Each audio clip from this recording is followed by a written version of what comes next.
बिस्मिल्लाहिर्रहमानिर्रहीम।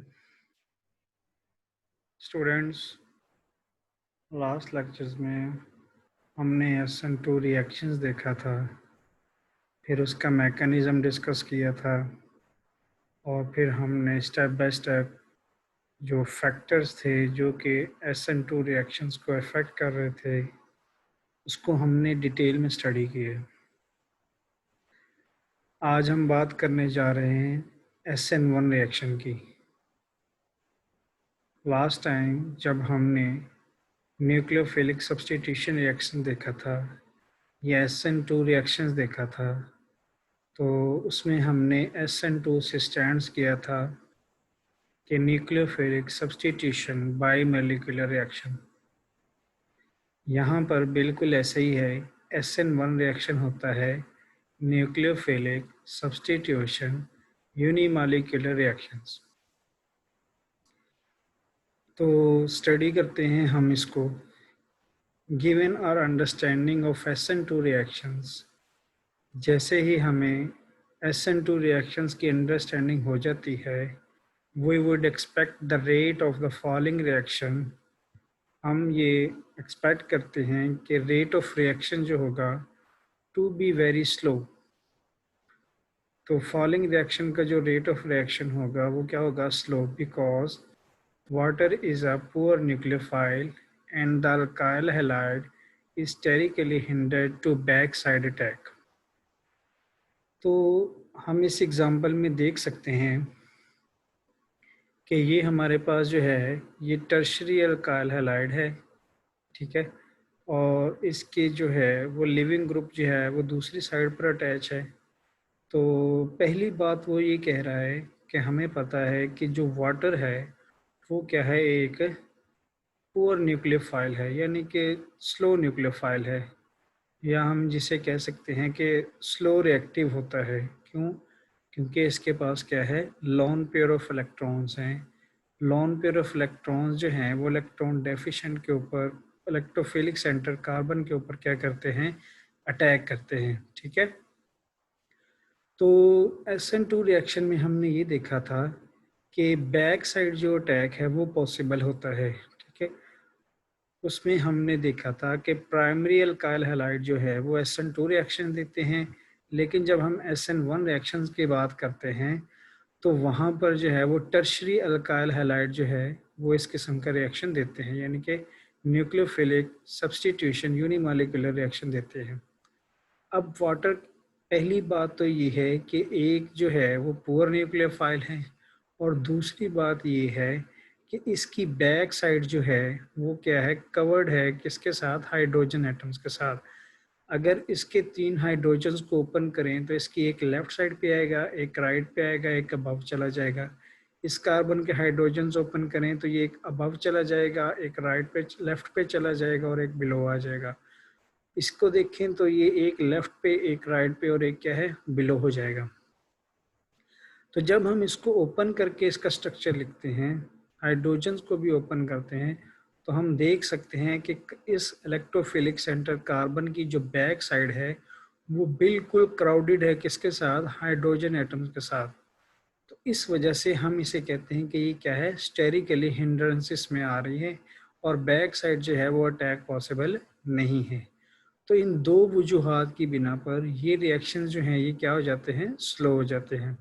हम इसको डिटेल में देखेंगे, जब हम इसका मैकेनिज्म जो है उसको स्टडी करेंगे तो हमें पता चलेगा कि ये रिएक्शन जो हैं ये स्लो क्यों होते हैं, ठीक है। तो डिस्क्रिप्शन के लिए है कि it turns out however that the reaction is surprisingly fast. कहते हैं कि सरप्राइजिंगली जो है ये रिएक्शन फास्ट हो जाता है। क्यों? In fact it is much faster than the reaction of bromoethane, a much less sterically hindered alkyl halide with the water. जब हम बात करते हैं ब्रोमोइथेन की, तो ये एक ब्रोमोइथेन जो है ये एक प्राइमरी अल्काइल हैलाइड है, ठीक है, और इसकी बैक साइड जो है वो क्या होती है, लेस स्टेरिकली हिंड्रेंस होती है, यानी कि उसमें हाइड्रोजन एटम की तादाद क्या होती है, कम होती है। इसी वजह से वो क्या करता है, आसानी से इलेक्ट्रोफिलिक सेंटर कार्बन के ऊपर जो है वो अटैक करता है और रिएक्शन जो है वो क्या हो जाता है, स्पीड अप हो जाता है। The reaction therefore must be taking place by a mechanism different from that of an SN2 reaction। तो हम ये कहते हैं कि फिर ये वाला जो रिएक्शन है जिसकी हम बात कर रहे हैं, टर्शरी अल्काइल हैलाइड वाला, इसमें क्या होता है कि ये एक डिफरेंट मैकेनिज्म को जो है वो फॉलो करेगा, फिर जाके ये क्या होगा, प्रोसीड होगा। सेकंड है experimental evidences for the mechanism for SN1 reaction. We saw that in order to determine the mechanism of reaction, we need to find out what factors affect the rate of reaction, and we need to know the configuration of the products of the reaction। अगर हम जानना चाहते हैं कि reaction का mechanism क्या है, तो हमें जो है वो दो बातों का जो है वो पता होना चाहिए, या दो बातों को स्टडी करना चाहिए, जिसमें सबसे पहले ये है कि हम उन फैक्टर्स को देखें जो कि रेट ऑफ रिएक्शन को अफेक्ट कर रहे हैं, पहली बात। और दूसरी बात ये है कि हमें प्रोडक्ट की जो कन्फिग्रेशन है उसका पता होना चाहिए। SN2 रिएक्शन में हमने देखा था कि उसकी कन्फिग्रेशन जो है वो क्या हो जाती है, इन्वर्ट हो जाती है। तो हम कहते हैं कि उसमें अगर हमारे पास L मॉलिक्यूल है, ठीक है, तो जब प्रोडक्ट बनती है तो वो क्या हो चुकी होती है, R प्रोडक्ट बनती है। तो इसका मतलब ये है कि यहाँ SN2 रिएक्शन में कन्फिग्रेशन जो है वो 100% इन्वर्ट हो जाती है। तो हम उसमें कहते हैं कि इसमें 100% inversion of configuration takes place, ठीक है। तो ये जब दो फैक्टर्स हमें पता चल जाएंगे तो हम किसी भी रिएक्शन का जो है वो मैकेनिज्म जो है वो क्या कर सकते हैं, डिफाइन कर सकते हैं। Doubling the concentration of alkyl halide doubles the rate of reaction. पहली बात उसने की कि अगर अल्काइल हैलाइड की कंसंट्रेशन को बढ़ा दिया, डबल कर दिया, तो रेट ऑफ रिएक्शन भी क्या है, डबल हो जाता है। But changing the concentration of the nucleophile, लेकिन जब हम न्यूक्लियोफाइल के कंसंट्रेशन को चेंज करते हैं, has no effect on its rate, तो उसका इफेक्ट रेट ऑफ रिएक्शन पे नहीं होता, ठीक है। दिस नॉलेज, यहाँ पर दो बातें की गई हैं कि अल्काइल हैलाइड की कंसंट्रेशन बढ़ाने से रेट ऑफ रिएक्शन बढ़ता है, और न्यूक्लियोफाइल की कंसंट्रेशन का रेट ऑफ रिएक्शन के ऊपर कोई भी इफेक्ट नहीं होता। This knowledge allows us to write a rate law for the reaction. तो हम इसका रेट लॉ जो है वो इस तरह से लिख सकते हैं कि rate is equal to constant alkyl halide, या rate is directly proportional to alkyl halide. तो प्रोपोर्शनैलिटी साइन खत्म करके हम क्या लगा देते हैं, कांस्टेंट लगा देते हैं। इसका मतलब ये है कि SN1 रिएक्शन में जो रेट ऑफ रिएक्शन होता है वो टोटली डिपेंडेंट होता है किसके ऊपर, अल्काइल हैलाइड के ऊपर, ठीक है, न्यूक्लियोफाइल के ऊपर नहीं होता। लेकिन जैसा कि हमने SN2 रिएक्शन में देखा कि उसमें जो रेट ऑफ रिएक्शन होता है वो डायरेक्टली प्रोपोर्शनल होता है किसके, with the concentration of alkyl halide as well as concentration of the nucleophile। The rate of the reaction depends linearly on the concentration of only one reactant। तो यहाँ पर जो है वो रेट ऑफ रिएक्शन जो है वो सिर्फ एक ही रिएक्टेंट पे क्या करता है, डिपेंड कर रहा होता है। So the reaction is a first order reaction. तो रिएक्शन जो है वो क्या होगा, फर्स्ट ऑर्डर होगा, और इसकी मोलेक्युलरिटी क्या होगी, वो भी 1 होगी। इसी वजह से हम इसे कहते हैं कि न्यूक्लियोफिलिक सब्सटीट्यूशन यूनिमॉलिक्यूलर रिएक्शन, ठीक है। और हमने देखा था कि SN2 रिएक्शन में क्या होता है कि रेट ऑफ रिएक्शन जो है वो डिपेंड कर रहा होता है टू रिएक्टेंट्स। एक क्या होता है, अल्काइल हैलाइड, और दूसरा क्या होता है, न्यूक्लियोफाइल। इसी वजह से उसका जो ऑर्डर ऑफ रिएक्शन होता है वो क्या होता है, सेकंड। तो वो सेकंड ऑर्डर रिएक्शन होता है, इसकी भी फिर मॉलिक्यूलरिटी क्या होगी, सेकंड होगी। इसीलिए हम उसे कहते हैं nucleophilic substitution by molecular reaction. Because the rate law for the reaction of 2-bromo-2-methyl propane with water differs from the rate law for the reaction of a bromoethane with the hydroxide ion, the two reaction must have different mechanism। तो दोनों की reaction जो है वो क्या होंगे, different होंगे। यहाँ पर वो बात करता है टर्शरी अल्काइल हैलाइड की, और यहाँ पर वो बात कर रहा है किसकी, प्राइमरी अल्काइल हैलाइड की। तो प्राइमरी अल्काइल हैलाइड कौन सा रिएक्शन देता है, हमने डिस्कस किया था, वो है SN2 रिएक्शन। और जो टर्शरी अल्काइल हैलाइड है वो कौन सा रिएक्शन देता है, वो है SN1 reaction. The reaction between 2-bromo, 2-methyl-propane and water is an SN1 reaction, where S stands for substitution, N stands for nucleophilic and 1 stands for unimolecular. ठीक है, तो फिर इसको कम्बिनेशन ही हम कंबाइन जब हम करते हैं तो ये होता है substitution nucleophilic unimolecular reaction. Unimolecular means that only one molecule is involved in the transition state of the rate determining step. अब यहाँ पर जो है वो हम मोलेक्युलरिटी जो होती है, याद रखिएगा, ऑर्डर, रेट और मोलेक्युलरिटी जो होती है वो सिर्फ और सिर्फ स्लो स्टेप पे या ट्रांजिशन स्टेट पे डिपेंड करती है. अगर स्लो स्टेप में हमारे पास एक मॉलिक्यूल है तो वो यूनिमॉलिक्यूलर रिएक्शन होगा. अगर ट्रांजिशन स्टेट में हमारे पास एक मॉलिक्यूल है तो वो यूनिमॉलिक्यूलर होगा, उसका ऑर्डर भी 1 होगा. ठीक है. In the SN1 reactions of alkyl halides, the solvent is a nucleophile. तो यहाँ पर जो solvent है वो क्या है, एज ए न्यूक्लियोफाइल के तौर पे एक्ट करता है. For example, in the following reactions methanol is both the nucleophile and the solvent. methanol जो है वो हमारे पास एज ए solvent भी एक्ट करती है और दूसरा जो है वो एज ए न्यूक्लियोफाइल भी है. Reaction with the solvent is called solvolysis. ये हमारे पास है जी रिएक्शन. इसमें हम देख सकते हैं कि ये मेथानॉल है, ये हमारे पास एज ए सॉल्वेंट के तौर पे भी एक्ट करेगा और सेकेंडली जो है वो एज ए न्यूक्लियोफाइल के तौर पे भी क्या करेगा, एक्ट करेगा. तो हम क्या करते हैं, इसका रिएक्शन करवाते हैं किसके साथ, कार्बन के साथ. ये कार्बन पे अटैक करेगा, हाइड्रोजन यहाँ से निकल जाएगा और ऑक्सीजन चूंकि लॉन पेयर रखता है तो ऑक्सीजन अटैक करेगा और ऑक्सीजन और कार्बन के साथ अटैच हो जाएगा, साथ में मिथाइल ग्रुप भी हो गया. हाइड्रोजन यहाँ से निकलेगा और वो ब्रोमीन को पकड़ेगा और क्या बना देगा, HBr बना देगा. ठीक है, तो ये इस केस में यहाँ से हाइड्रोजन निकल के ब्रोमीन के साथ अटैच हो जाएगा, वो क्या बना देगा, HBr. Solvolysis, the solvent is the nucleophile. ऐसा रिएक्शन जिसमें सॉल्वेंट ही एज ए न्यूक्लियोफाइल के तौर पे एक्ट करे, ठीक है, उसे हम क्या कहते हैं, सॉल्वोलाइसिस कहते हैं. The mechanism for an SN1 reaction is based on the following experimental evidences. First, the rate law shows that the rate of the reaction depends only on the concentration of the alkyl halide. So only the alkyl halide is involved in the transition state of the rate determining step. वही बात जो है वो ये कह रहा है कि एक्सपेरिमेंटली जो एविडेंसेस हैं वो ये साबित कर रहे हैं कि यहाँ पर जो रेट लॉ है वो डिपेंड करता है किसके ऊपर, अल्काइल हैलाइड के ऊपर.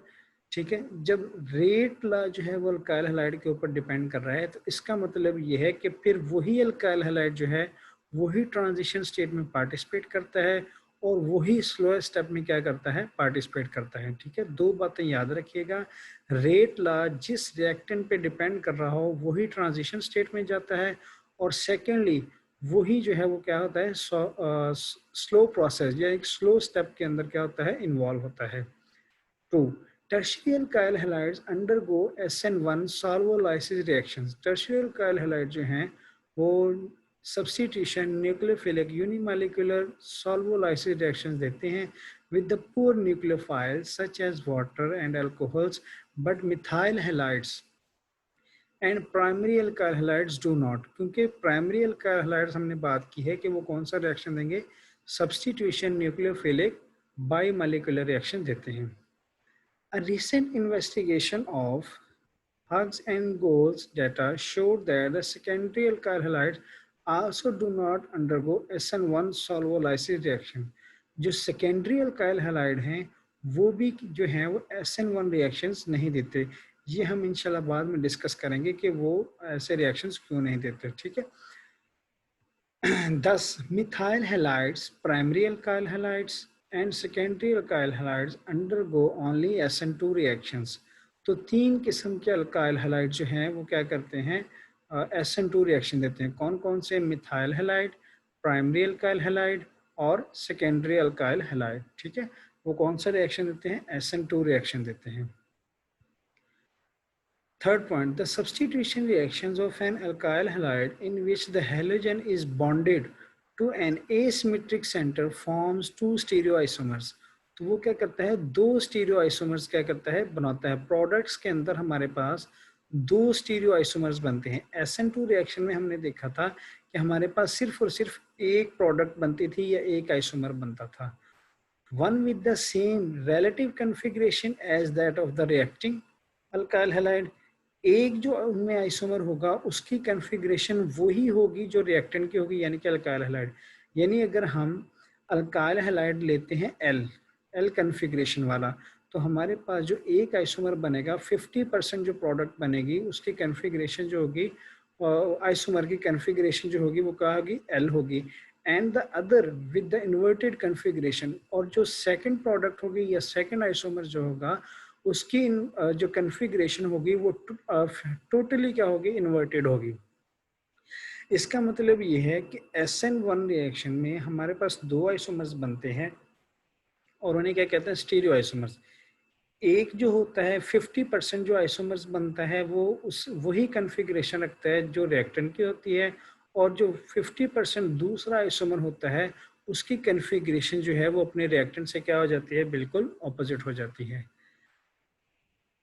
The mechanism for an SN1 reaction. अब हम बात करते हैं मैकेनिज्म ऑफ SN1 रिएक्शंस की। Unlike an SN2 reaction where the leaving group departs and the nucleophile approaches at the same time, the living group in an SN1 reactions departs before the nucleophile approaches। कहते हैं कि उसी तरह SN2 reaction की तरह यहाँ पर ऐसा नहीं होता कि जैसे ही न्यूक्लियोफाइल जो है वो अल्काइल हैलाइड के ऊपर अटैक करता है तो लिविंग ग्रुप लीव कर जाता है। ऐसा बिल्कुल SN1 रिएक्शन के केस में नहीं होता। तो फिर क्या होता है, यहाँ हम देख सकते हैं mechanism for the SN1 reaction. ये हमारे पास है जी टर्शरी अल्काइल हैलाइड, ठीक है। अब यहाँ पर क्या होगा, CBr अब बैक साइड से अटैक कर नहीं सकता, क्यों, क्योंकि वो स्टेरिकली हिंडर्ड है, ठीक है। और फ्रंट साइड से भी अटैक नहीं कर सकता क्योंकि न्यूक्लियोफाइल जो है उसके ऊपर भी या तो लॉन पेयर है या फिर नेगेटिव चार्ज होगा।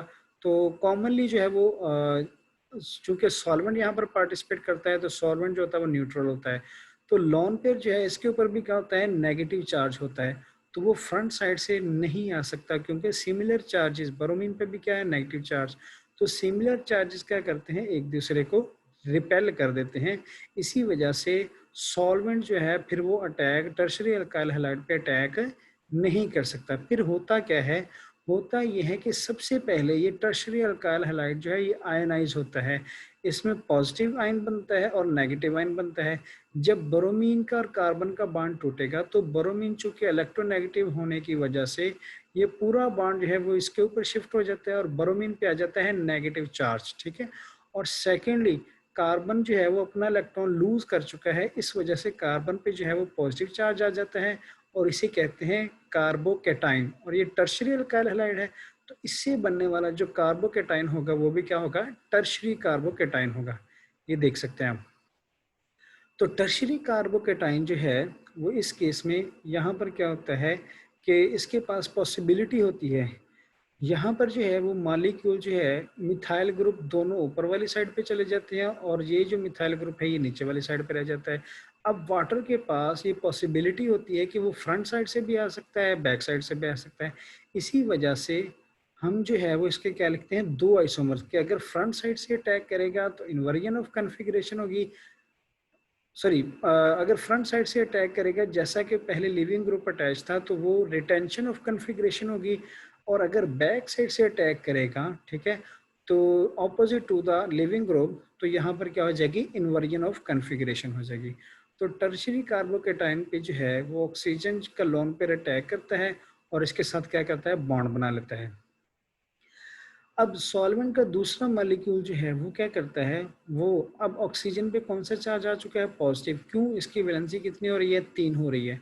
तो ऑक्सीजन का जो दूसरा मॉलिक्यूल आएगा वो क्या करेगा, हाइड्रोजन निकाल लेगा और ये बॉन्ड शिफ्ट हो जाएगा किसके ऊपर, ऑक्सीजन के ऊपर। तो जब ये बॉन्ड ऑक्सीजन पे शिफ्ट हो जाएगा तो ये हमारे पास क्या बन जाएगी, टर्शरी अल्कोहल बन जाएगी और साथ में हमारे पास क्या होगा, H3O पॉजिटिव। अब यहाँ पर जो बातें डिस्कस करने वाली हैं वो सबसे पहले ये है कि स्लो स्टेप कौन सा है। ये हमारे पास फॉर्मेशन ऑफ टर्शरी कार्बोकेटाइन जो है, ये हमारे पास क्या है, स्लो स्टेप है, और यही ट्रांजिशन स्टेट हम कह सकते हैं, ठीक है। तो स्लो स्टेप में कितने मॉलिक्यूल पार्टिसिपेट कर रहे हैं, सिर्फ एक मॉलिक्यूल पार्टिसिपेट कर रहा है, और वो कौन सा है, अल्काइल हैलाइड। इसी वजह से हम कहते हैं कि रेट ऑफ रिएक्शन जो है वो डिपेंड करता है किसके ऊपर, स्लो स्टेप के। स्लो स्टेप में जितने रिएक्टेंट्स होंगे उसके ऊपर रेट ऑफ रिएक्शन डिपेंड करेगा। अब स्लो स्टेप के अंदर सिर्फ और सिर्फ एक मॉलिक्यूल जो है यानी कि अल्काइल हैलाइड जो है वो पार्टिसिपेट करता है। इसी वजह से रेट ऑफ रिएक्शन जो है वो टोटली डिपेंड करेगा किसके ऊपर है, अल्काइल हैलाइड के ऊपर। अब यहाँ से एक बात तो पता चल गई कि रेट ऑफ रिएक्शन जो है वो डिपेंड करता है किसके ऊपर, अल्काइल हैलाइड के ऊपर। अब यहाँ पर कितने मॉलिक्यूल हैं, एक मॉलिक्यूल है, किसका, अल्काइल हैलाइड का। तो इसकी मोलेक्युलरिटी क्या होगी, 1 होगी। यूनिमॉलिक्यूलर रिएक्शन होगा। सेकेंडली इसका जो ऑर्डर होगा वो भी क्या होगा, वो भी 1 होगा, यानी कि ये फर्स्ट ऑर्डर रिएक्शन होगा, ठीक है।